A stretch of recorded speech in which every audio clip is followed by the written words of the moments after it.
In the late 19th century, astronomy was entering a new phase. Photography had transformed the field, and observatories were suddenly producing thousands of images of the night sky. At Harvard College Observatory, this created an enormous workload. Every photographic plate had to be examined carefully, brightness measured, spectral lines identified, patterns recorded. Harvard's solution was typical of the era. They hired women, not because women were seen as equals in science, but because they were educated, precise, and could be paid far less. It was an open secret that women were hired to get high quality scientific work done cheaply. This is where Williamina Fleming enters the story. Fleming was born in Scotland and trained as a pupil teacher. She emigrated to the United States with her husband, hoping to build a stable life. Shortly after arriving in Boston, her husband abandoned her. She was left alone with an infant son and no professional options. Teaching jobs were largely closed to immigrant women in her position. To survive, she took work as a maid in the home of Edward Charles Pickering, the director of Harvard College Observatory. Pickering recognized that Fleming was highly capable and well educated.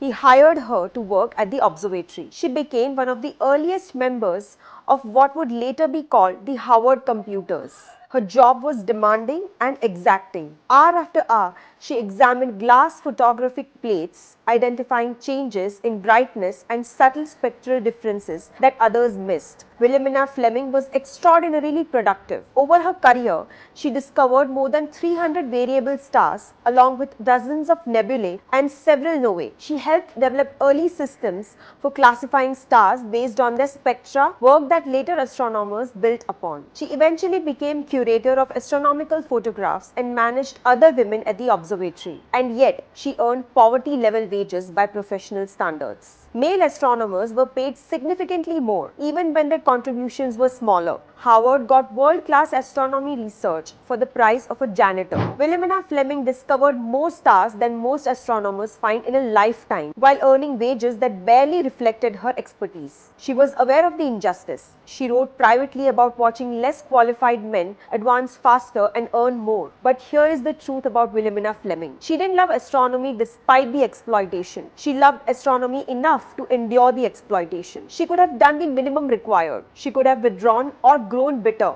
Instead, she threw herself into the work. She advocated for hiring more women. She mentored young female astronomers. She helped turn the Howard computers into one of the most productive research groups in the history of astronomy. In 1906, she became the first American woman elected an honorary member of the Royal Astronomical Society. Williamina Fleming died in 1911, still working at Harvard. Today, her discoveries remain part of how we understand the universe. Her story reminds us that scientific progress has often relied on brilliance that institutions were willing to undervalue, and that dedication to knowledge does not always come with fair compensation. Williamina Fleming changed astronomy, and she did it inside a system that never truly rewarded her for it. If you like this video, give us a thumbs up and follow the CSR journal for more such interesting stories.